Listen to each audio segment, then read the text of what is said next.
Hello, hockey fans of all ages, shapes, and sizes. Nice little day in June here. I want to talk about goaltending today. Shout out to Chris Eddy and Jenkins. So the main thing that comes to mind is we're in the playoffs now. Game 2 tonight. Hopefully everybody enjoys that. Zone defense versus man-to-man defense. Now, I think that when players are blocking shots in the playoffs, that gets heavily discounted in the regular season. So I want to say that zone versus man-to-man is a real tough one. I know that the Sharks, David Quinn, notorious for zone defense, and I want to say that's what we played when we were younger for the most part with our coaches. And the idea, I guess, for the goaltending is that you're not going to chase your man or your player all over the ice. If a D's roaming down in your end, forward's not going to chase them. They're going to let them go and do their thing. And then I guess the two forwards will be overloading your defenseman. So you got to live with those kind of things as a goaltender. And I want to say that just looking back, I don't have all the goalies. I wasn't a goalie myself, so I'm not tremendously familiar with the position, and I respect all goalies for that. But what I would say is my strategy as a GM would be, if you're a team that's retooling or rebuilding, I would get a veteran goalie, like in the case of James Reimer last year with the Sharks, played the last couple years. I think that when your team isn't absolutely dominating in the offensive end and you're just getting smoked, overloaded in the defensive end, your goalies are going to let in more goals. It's like when you look at certain goalies in the OHL, their goals against average is a lot higher than the NHL, and there is an expected kind of goals per game. Shout out to Brody and Brownie and Tara and that for the 2 or fewer on the Sharks broadcasting team. That's a pretty good metric to have, I'd say, as a goalie, is 2 or fewer is going to win you most games. It did that one year, I want to say, when the Sharks went to the Cup in 2016. That was sort of the metric, and years following. So you got zone versus man-to-man, and from what I looked at, Johnny Bower was kind of like a unicorn. Met him at a banquet, actually, when I was a kid. That was so cool. He was kind of the keynote legendary guy. Such a nice man. He was around 39 or 40, I believe, when he won the Cup the first time with the Leafs dynasty. And then they went on to win a whole bunch of years. And now, in more modern times, if you're a GM, you got to look at taking chances on goalies. Witness Adin Hill. I think the Sharks were not in a position to go for a Cup run right now.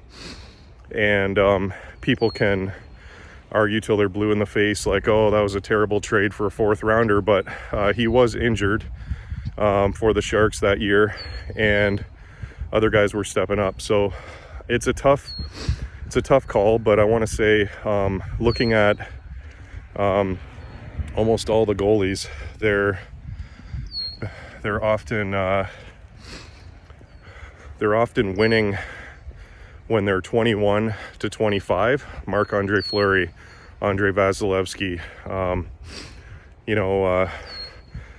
guys like Jonathan Quick, and who's the other one? I think Patrick Waugh, Martin Brodeur.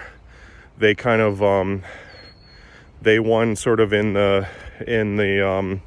I guess Jonathan Quick, no, but Martin Brodeur and Patrick Waugh, maybe Chris Osgood, but those guys kind of won early on when they came in, and they won later too, like Waugh with Colorado and etc. So I want to say that usually I want to say like teams like Buffalo seem to be really good at drafting and preparing goalies for the NHL.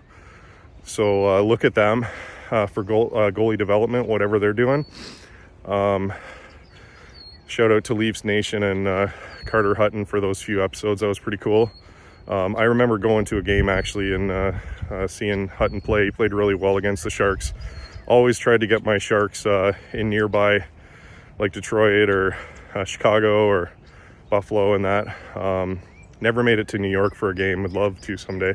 But that's the main idea, is that when you're ready to go for a run, you can't put too much stock into a particular goalie, and not many older goalies win. So it's usually your rookies or your guys coming in that you least expected. So it's one of the hardest things to plan for as a coach, as a general manager.